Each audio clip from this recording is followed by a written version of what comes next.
कासगंज नामक एक छोटी सी गांव में गबरू नाम का एक व्यक्ति रहता था। गबरू अच्छा इंसान था, लेकिन गबरू के छोटे कद के कारण कासगंज के लोग गबरू को बिल्कुल भी पसंद नहीं किया करते थे। वो जब भी गबरू को देखते उसके छोटे कद को लेकर उसे खरी खोटी सुनाने लगते। एक दिन गबरू अपनी मस्ती में हाथ में झोला लेकर गांव के बाजार में गाना गाते चल रहा होता है। ओहो हो, मैं तो चला सब्जी लेने। ओहो हो, हाय ताजा ताजा। ओहो नरम नरम। ओहो सब्जी सब्जी लेने मैं तो चला। ओहो हो। तभी गांव के दो युवक झींगा और राधू गबरू को देखते ही, अरे भाई वो देखो, अपने बौने गबरू को कैसे गाना गाते हुए झूमता चला जा रहा है। यूं लगता है भाई जैसे गोल गोल छोटा खरबूजा लुढ़कता चला आ रहा है। देखो देखो देखो। अरे भैया, गबरू भी अपने कासगंज का एक अलग ही पीस है कि नहीं है? हाँ भाई, हाँ बिल्कुल सही बोल रहे भाई। और जोर जोर से हंसने लगते हैं। तभी गबरू उनके सामने से निकलता हुआ सब्जी की दुकान पर पहुंचता है, लेकिन वहाँ काफी भीड़ थी। अरे यहाँ तो इतनी भीड़ है। अरे अरे अरे ओ हरिया, ए भाई हरिया, ए भाई जरा 1 किलो आलू मुझे भी तोड़ ले भाई। है वो कई आवाजें देता है, लेकिन सब्जी वाला उसकी एक नहीं सुनता। काफी देर खड़ा रहने के बाद, अरे हाँ गबरू, अब बोल क्या चाहिए तुझे? कितनी बार कहा है किसी और को भेजा करो सब्जी लेने। इतनी भीड़ में तू पिद्दी सा आदमी दिखाई तो देता नहीं भैया। है खैर, अब तुम्हें कौन समझाए। अब बोलो भी क्या चाहिए तुम्हें? हरिया भाई, कब से तो बोल रहा हूँ 1 किलो आलू चाहिए, 1 किलो आलू चाहिए, दे दो तनिक। सुनते नहीं हो तुम। अच्छा अच्छा ठीक है, देता हूँ, लेकिन ये बताओ कि उठा तो लोगे ना भैया?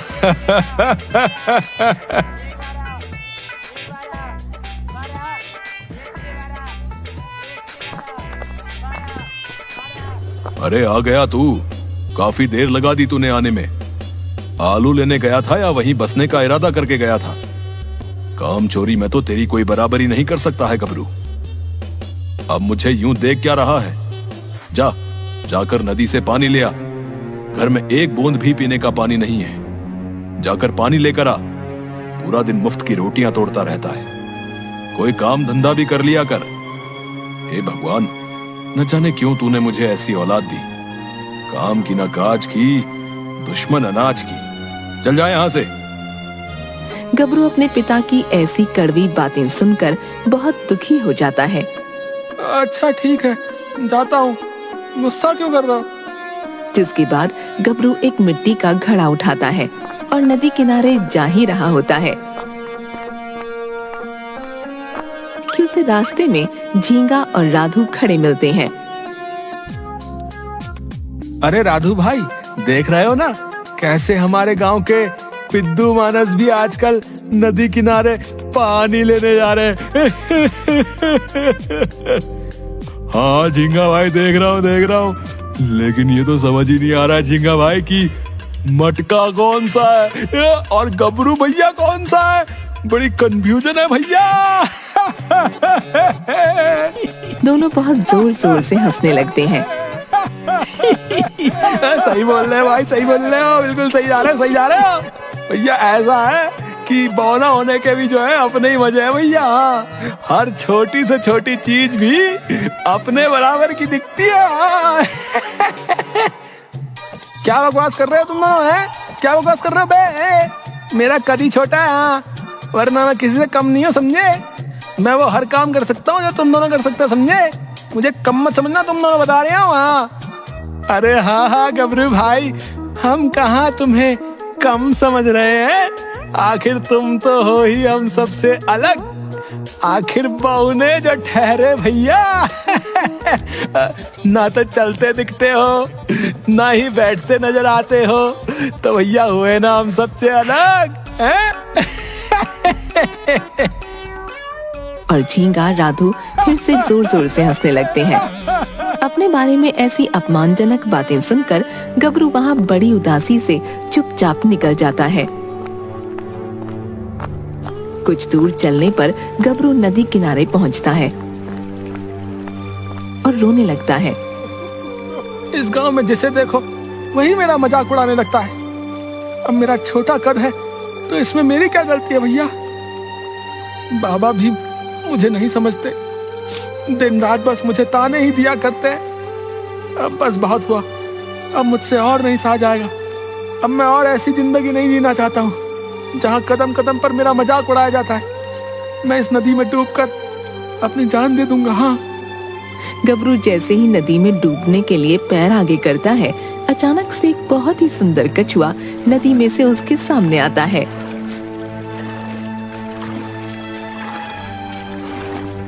रुको गबरू, ये क्या कर रहे हो तुम? यूं अपना जीवन ऐसे खत्म नहीं करना चाहिए गबरू। गबरू कछुए की आवाज सुनकर थोड़ा हैरान हो जाता है।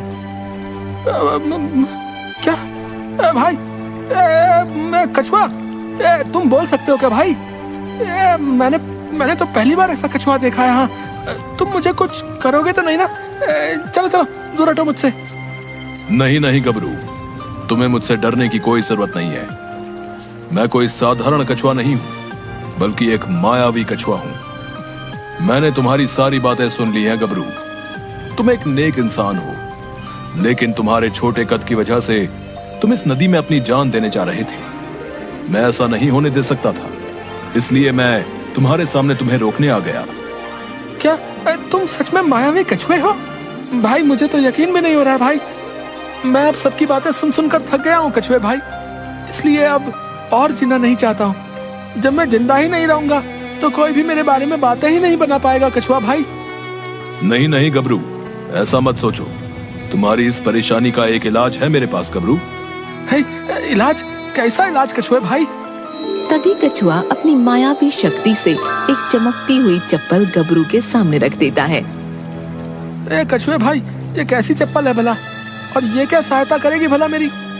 नहीं नहीं गबरू, ये कोई मामूली चप्पल नहीं है, ये जादुई चप्पल है। तुम जब भी इस चप्पल को पहनोगे तो तुम्हारा कद इन सब गांव वालों से सबसे बड़ा हो जाएगा गबरू। फिर गांव वाले तुम्हें कोई साधारण सा व्यक्ति नहीं समझेंगे। जब तुम ये जादुई चप्पल पहनोगे तो ये अपना जादू जरूर दिखाएगी। क्या कहा? जादुई चप्पल? मुझे तो यकीन ही नहीं हो रहा है। कछुए भाई, क्या सच में ये अपना जादू दिखाएगी है? तभी गबरू जादुई चप्पल अपने पैर में पहन लेता है और अचानक से गबरू ऊपर उड़ने लगता है।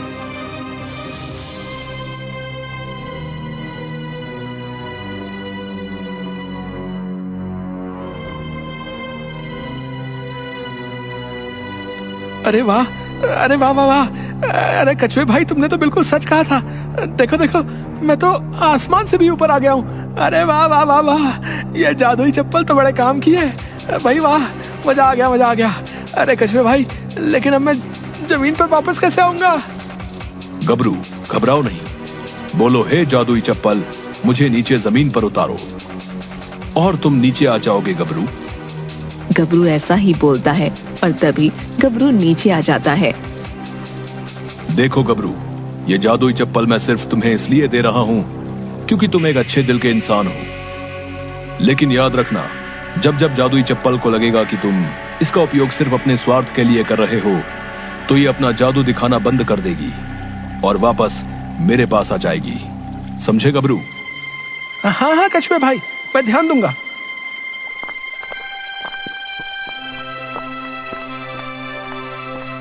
इसके बाद गबरू अपने साथ जादुई चप्पल लेकर अपने घर आता है। आ गया तू? कब से तेरी राह देख रहा हूँ। ये तेरे हाथ में किसकी चप्पल है? हे भगवान, ये किसकी चप्पल उठा लाया तू? क्यों रे गबरू, काम धाम तो तुझसे होता नहीं, अब क्या चोरी भी करने लगा है तू? अगर मैंने बाबा को जादुई चप्पल के बारे में बता दिया तो सबको पता चल जाएगा कि मेरे पास ये जादुई चप्पल है। नहीं नहीं नहीं, मैं ऐसा नहीं करूंगा। हाँ, ये चप्पल मैं किसी की उठाकर नहीं लाया हूँ बापू, बल्कि ये मुझे नदी में तैरती मिली। बाबा, ये काफी सुंदर लग रही थी ना, इसीलिए मैं घर ले आया इसे। हाँ। अरे बेवकूफ, तू इसका भला क्या करेगा? मैं कहता हूँ फेंक दे इसे। चल फेंक इसे। पता नहीं क्या क्या उठाकर लाता है। अच्छा अच्छा ठीक है, फेंक दूंगा बाबा, लेकिन अभी मुझे बहुत नींद आ रही है।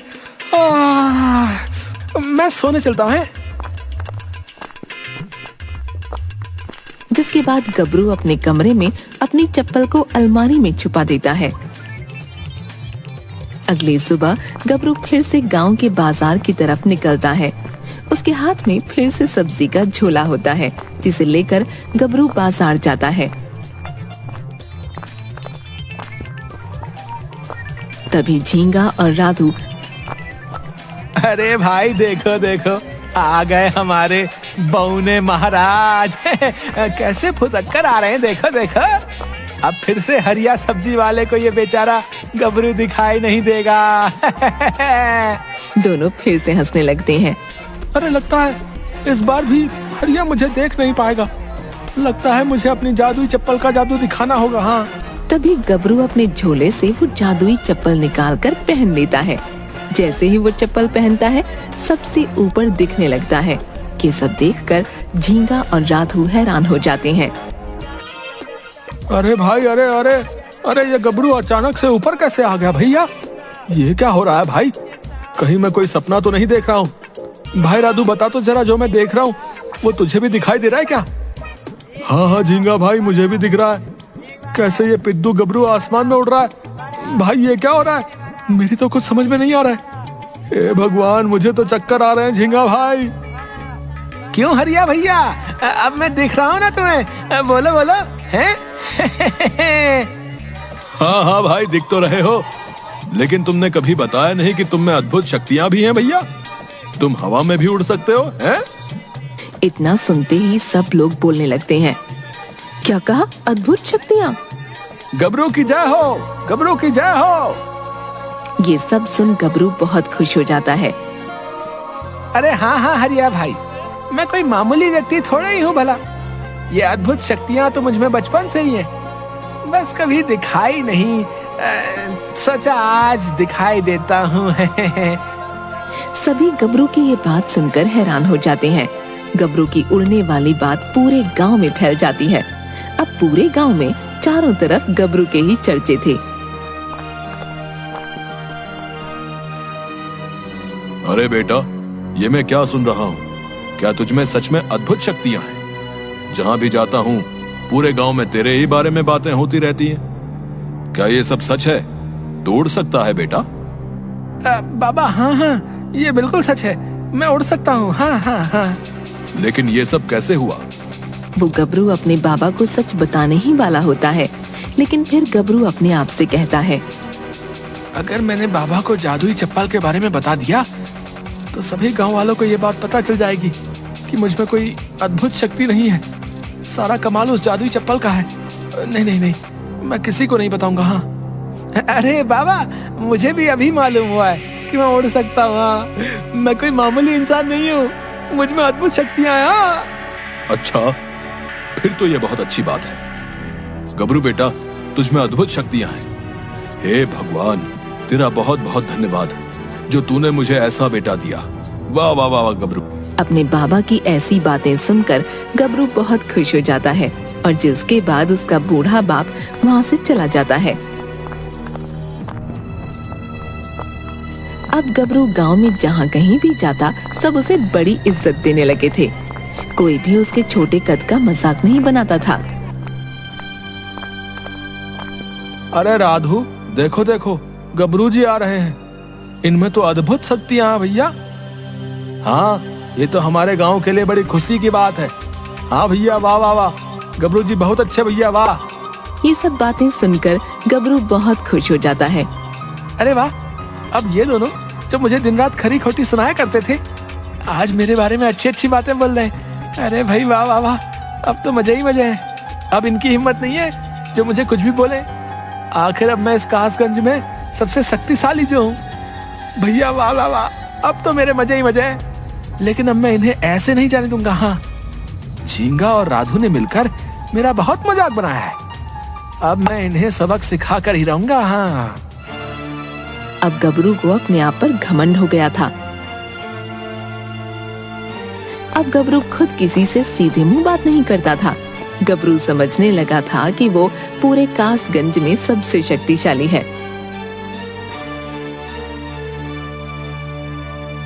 रात को गबरू पहले राधू के घर जाता है, जहां राधू आराम से सो रहा था।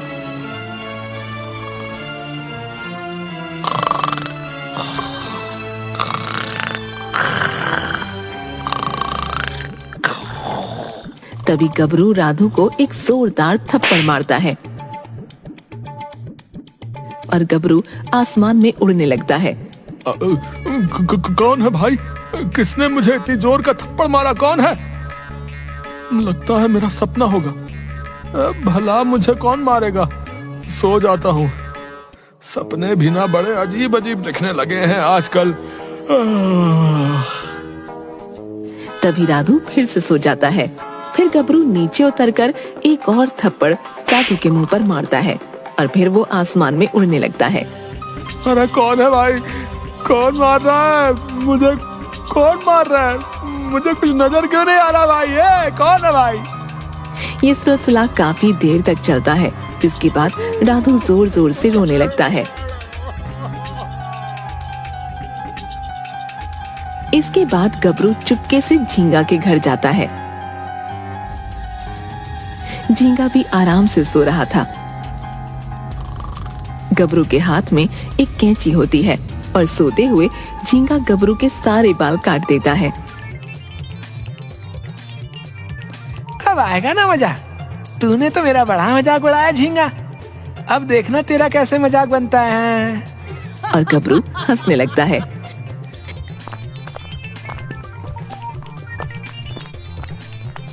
अगली सुबह राधू झींगा के घर आता है, जहाँ झींगा बैठा रो रहा था। अरे अरे झींगा भाई, ये कैसे हो गया? तुम गंजे कैसे हो गए भाई? मुझे नहीं पता राधू। सुबह जब मैं नींद से उठा तो अपने आप को ऐसे पाया। आए राधू भाई, ये क्या हो गया? न जाने ये सब किसने किया। अब मैं गाँव वालों को क्या मुंह दिखाऊंगा? मतलब सर दिखाऊंगा। पता नहीं ये सब क्या हो रहा है झींगा भाई। कल रात मेरे घर भी सोते हुए मुझे कोई थप्पड़ मार रहा था। झींगा भाई, यही बताने तो मैं आपके पास आया था, लेकिन आपका तो मुझसे भी बुरा हाल है झींगा भाई। ये सब क्या हो रहा है भाई? मेरी तो कुछ समझ में नहीं आ रहा है।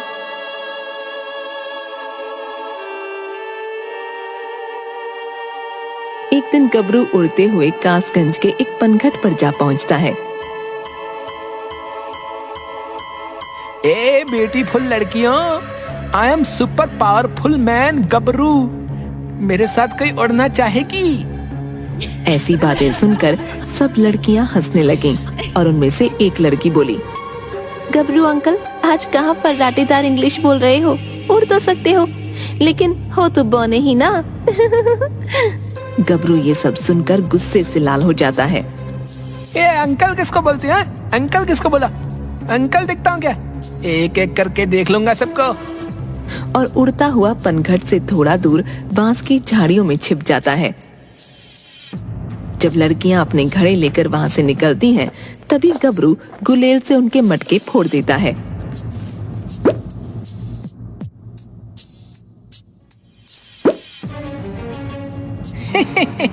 अब आया मजा है। गबरू से पंगा लेंगी। और वहां से उड़ता हुआ चला जाता है। अगले दिन गबरू से मिलने गांव के कुछ लोग आते हैं। अरे गबरू भाई, हम आपसे मिलने आए हैं। हाँ, आखिर आप जैसी शक्ति अब पूरे गांव में किसी के पास नहीं है भैया। हाँ, हम चाहते हैं आप ही हमारे गांव के मुखिया बन जाओ भैया। हाँ। क्या कहा? मुखिया? और वो भी मैं? अरे वाह वाह वाह भैया, अगर मैं मुखिया बन गया तो मेरे तो मजे ही आ जाएंगे। पूरे गांव में मेरा ही राज होगा। हाँ हाँ, क्यों नहीं। आखिर मुझसे भी ज्यादा कोई शक्तिशाली है भला इस गांव में?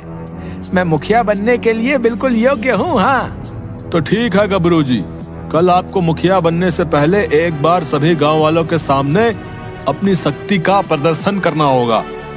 उसके बाद ही हम आपको अपना मुखिया बनाएंगे। हाँ हाँ हाँ, क्यों नहीं क्यों नहीं। मैं तो हूँ ही सबसे शक्तिशाली। कल पूरा गांव देख भी लेगा कि कैसे मैं आसमान में उड़ सकता हूँ। हाँ, तुम लोग अब तो मेरे मुखिया बनने की तैयारी करो। हाँ, जाओ जाओ जाओ।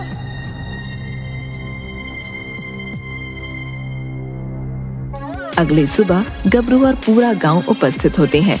मेरे प्यारे गांव वालों, अब गबरू जी अपना चमत्कार दिखाएंगे, जिसके बाद हम गबरू जी को गांव का मुखिया घोषित कर देंगे। तो गबरू जी शुरू हो जाइए।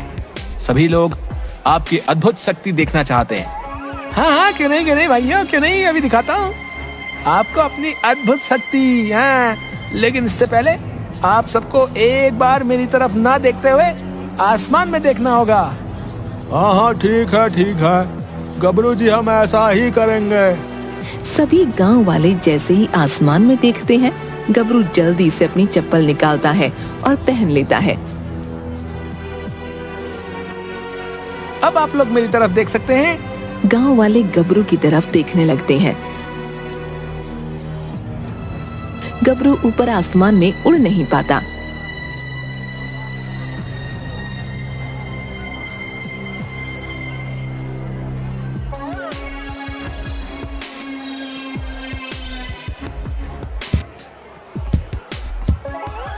अरे, मैंने तो ये जादुई चप्पल पहन ली है, लेकिन मैं उड़ क्यों नहीं पा रहा हूँ? हे जादुई चप्पल, मुझे आसमान में उड़ाओ। तभी गांव वाले ये देखकर हैरान हो जाते हैं। अरे, ये गबरू तो अपना उड़ने वाला चमत्कार दिखा ही नहीं पा रहा है। लगता है गबरू भैया का चमत्कार जो है वो ठप हो गया भैया। हाँ, मुझे भी यही लगता है। ये गबरू बातें तो बड़ी बड़ी कर रहा था, लेकिन अब देखो भैया, आया बड़ा मैं ही शक्तिशाली हूँ बोलने वाला। जाओ जाओ गबरू भैया, तुमसे नहीं हो पाएगा। हाँ, और अब मुखिया बनने का तो तुम भूल ही जाओ। हाँ, मैं कहता हूँ अब तो हम सबको अपने घर चलना चाहिए भैया। फालतू में क्यों टाइम खोटी करना भैया? है क्यों भाई, सही बोल रहा हूँ ना? हाँ भाई। गबरू बड़ी उदासी के साथ सबकी बातें सुन रहा होता है। थोड़ी देर बाद सब गांव वाले वहां से चले जाते हैं। पता नहीं क्यों आज इस जादुई चप्पल ने अपना जादू नहीं दिखाया। उल्टा सभी गांव वाले मुझे खरी खोटी सुना के चले गए। तभी चप्पल से आवाज आती है। गबरू, ये सब तुम्हारे ही कारण हुआ है। गबरू चप्पल की आवाज सुनकर चौंक जाता है। अब क्या तुम बोल सकती हो जादुई चप्पल? हाँ गबरू, मैं बोल सकती हूँ। मैं तुम्हारे पास इसलिए आई थी कि गांव में कोई भी तुमसे ठीक से बातें नहीं करता था।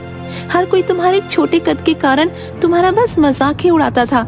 जब से मैं तुम्हारे पास आई तो सभी गांव वाले तुम्हें शक्तिशाली समझने लगे और तुम्हारी इज्जत करने लगे। लेकिन तुम्हारे मन में तो लालच आ गया। तुम समझने लगे कि तुम ही इस गांव में सबसे शक्तिशाली हो। अब तुम में और उन लोगों में कोई फर्क नहीं रहा गबरू। इसीलिए ही आज मैंने अपना जादू नहीं दिखाया। अब मैं तुम्हारे पास से वापस मायावी कछुए के पास चली जाऊंगी गबरू। जादुई चप्पल की ऐसी बातें सुनकर गबरू को अपनी गलती पर पछतावा होने लगा। जादुई चप्पल, मुझे माफ कर दो। तुम मत जाओ जादुई चप्पल। ये मैंने क्या कर दिया? मुझे हद से ज्यादा घमंड नहीं करना चाहिए था। और गबरू जोर जोर से रोने लगता है।